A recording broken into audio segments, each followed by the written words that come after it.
جب ہے ہی نہیں تو امام کو کہاں بلا رہے ہیں آپ؟ کہاں آئیں گے امام؟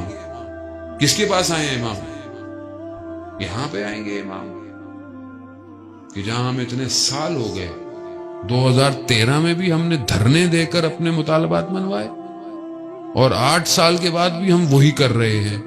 تو اس کا مطلب ہے ہمارے پاس کوئی پلاننگ نہیں ہے، ہمارے پاس کوئی اسٹریٹجیز نہیں ہے، ہم اتنی طاقت میں آ ہی نہیں پائے آج تک.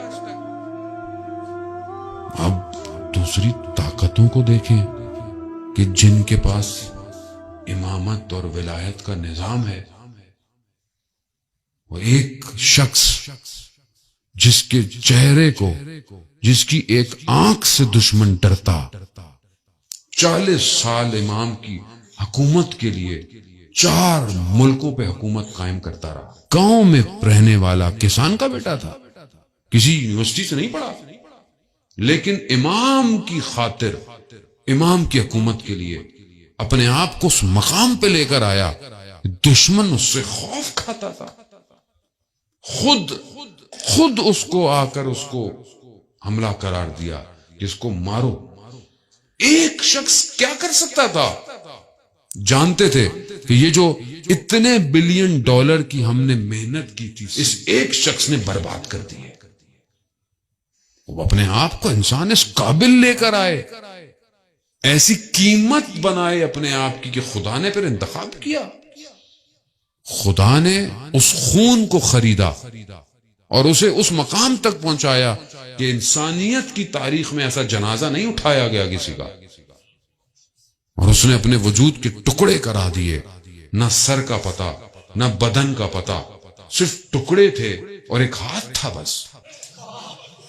جس کے سردار کی گردن نہ ہو، ان کے نوکروں کی گردنیں کیوں بچیں؟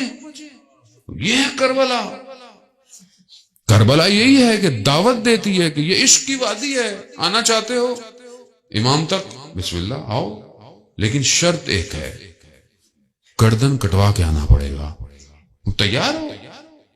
خوش قسمت ہے یہ شہداء. عزیزان محترم، ظاہراً تو ہوتا ہے کہ نقصان ہو گیا، یہ ہو گیا، وہ ہو گیا، یہ سب اپنی جگہ پر، لیکن خوش قسمتی سمجھیں کہ 1400 سال بعد عشق ولایت علی کی خاطر گردنیں کاٹی جا رہی ہیں. افتخار کرے آدمی کہ میں اپنے سید الشہداء کے راستے پر قربان ہو رہا ہوں. جب سردار کی گردن نہیں، غلاموں کی گردنیں کیوں بچیں؟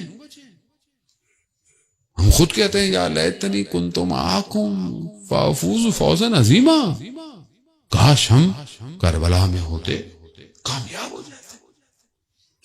کیسی کامیابی ہے؟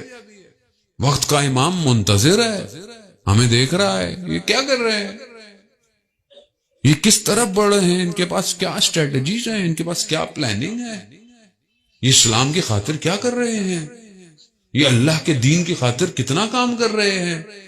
یہ دنیا، انسانیت دیکھیں، اس میں تو اسلام تو ہر مذہب کے لیے اسپیس رکھتا ہے، روم رکھتا ہے. اسلام ہر مذہب کو آزادی دیتا ہے. انسانیت کا درس ہے اسلام، امنیت کا درس ہے، محبت کا درس ہے. کیا ہم اس درس کو دنیا میں دے رہے ہیں کہ نہیں دے رہے؟ یا ہم فنڈامنٹلسٹ ہوتے جا رہے ہیں، یا ہم ایکسٹریمسٹ ہوتے جا رہے ہیں، بس میں صحیح ہوں باقی سب غلط ہیں. اگر ہم اس طرح بڑھیں گے تو ہم امام کو کہاں دعوت دیں گے؟ نجف کے عالم دین تھے، استاد تھے بڑے. ان کا شاگرد کہتا ہے کہ میں ایسے استاد تھے کہ جو ہر درس میں اپنے درس سے پہلے امام کا ذکر کرتے تھے. میں ایک دن ان کی خدمت میں درس سے تھوڑا پہلے چلا گیا. میں نے دیکھا بڑے پریشان ہیں. میں نے کہا استاد کیا ہوا؟ کہا کہ میرا امتحان ہوا اور ناکام ہو گیا. کہا استاد آپ کا کیسا امتحان؟ امتحان تو ہمارے ہوتے ہیں. کہا نہیں، میں نے خواب میں دیکھا کہ آواز آئی کہ امام کا ظہور ہو گیا ہے، اور امام اسی شہر کے اندر ہے. تو میں جلدی لباس پہنا اور گھر سے باہر نکلا. میں باہر نکلا تو دیکھا لوگ بہت ہجوم میں اور دوڑے جا رہے ہیں امام جہاں پر ہے.